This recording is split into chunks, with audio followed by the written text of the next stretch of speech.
বৃষ্টির দিনে আমার কিছু স্পাইসি খেতে ইচ্ছে করছিল, তাই জন্য আমি স্পাইসি রেসিপিটা বানিয়ে নিয়েছি। তো চলুন শুরু করা যাক। প্রথমে আমি এখানে 500 গ্রাম চিকেন নিয়ে নিয়েছি একদম ছোট ছোট টুকরো করে, আর এর সাথে দিয়ে দিয়েছি 1 চামচ আদা বাটা ও 1 চামচ রসুন বাটা ও 4 থেকে 5টা লঙ্কা কুচি, ও এর সাথে দিয়ে দিয়েছি একটা ডিম ও 1 চামচ গোলমরিচ গুঁড়ো, আর এর সাথে দিয়ে দিয়েছি 5 চামচ কর্নফ্লাওয়ার। আপনাদের কাছে যদি কর্নফ্লাওয়ার না থাকে তাহলে আপনারা ময়দার ব্যবহারও করতে পারেন।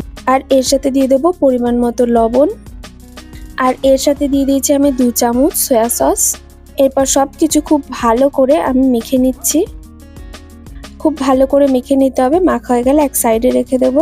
এরপর কড়াইতে বেশ কিছুটা পরিমাণ সয়াবিন অয়েল খুব ভালো করে গরম করে এরপর ম্যারিনেট করে রাখা চিকেনগুলো দিয়ে পকোড়া তৈরি করে নেব। আমি মিডিয়াম টু হাই ফ্লেমে রান্নাটা করে নিচ্ছি। এক পিঠ ভাজা হয়ে গেলে আরেক পিঠ তুলে নিয়ে নেড়ে চেড়ে খুব ভালো করে মুচমুচে করে ভেজে নিতে হবে। পকোড়া ভাজা হয়ে গেলে এরপর আমি তুলে নেব। একে একে আমি সব চিকেনের পকোড়াগুলো তৈরি করে নেব।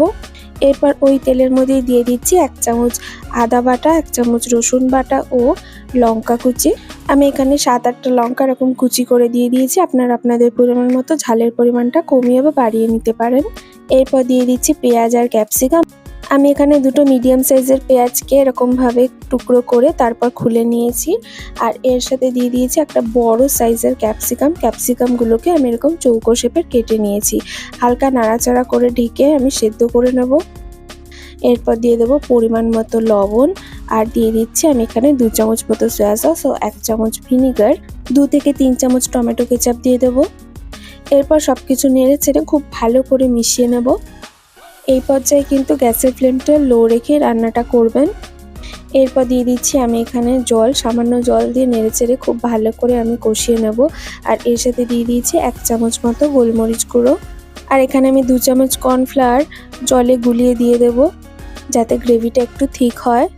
আপনারা যদি গ্রেভি না বানাতে চান তাহলে এই পর্যায়ে চিকেনটা অ্যাড করে কিন্তু রেসিপিটা বানিয়ে নিতে পারেন। আমি যেহেতু গ্রেভি তৈরি করব তাই এখানে আমি জলের ব্যবহারটা একটু বেশি করেছি। আর এর সাথে দিয়ে দিয়েছি আমি গুড় ও 1 চামচ কাশ্মীরি লঙ্কার গুঁড়ো। আমি এখানে স্বাদটা ব্যালেন্স করার জন্য সামান্য পরিমাণে গুড়ের ব্যবহার করেছি, আপনারা চাইলে চিনিরও ব্যবহার করতে পারেন। এরপর গ্রেভির মধ্যে চিকেনগুলোকে দিয়ে দেবো। চিকেনগুলোকে দিয়ে নেড়েচেড়ে খুব ভালো করে মিশিয়ে নেব। দেখুন তাহলেই তৈরি কত সুন্দর চিলি চিকেন। ভিডিওটা ভালো লাগলে লাইক করে দেবেন, চ্যানেলটি সাবস্ক্রাইব করে পাশে থাকবেন, আর কমেন্ট করে জানাবেন কেমন লাগলো। আজকে এই পর্যন্তই, দেখা হচ্ছে নেক্সট ভিডিওতে।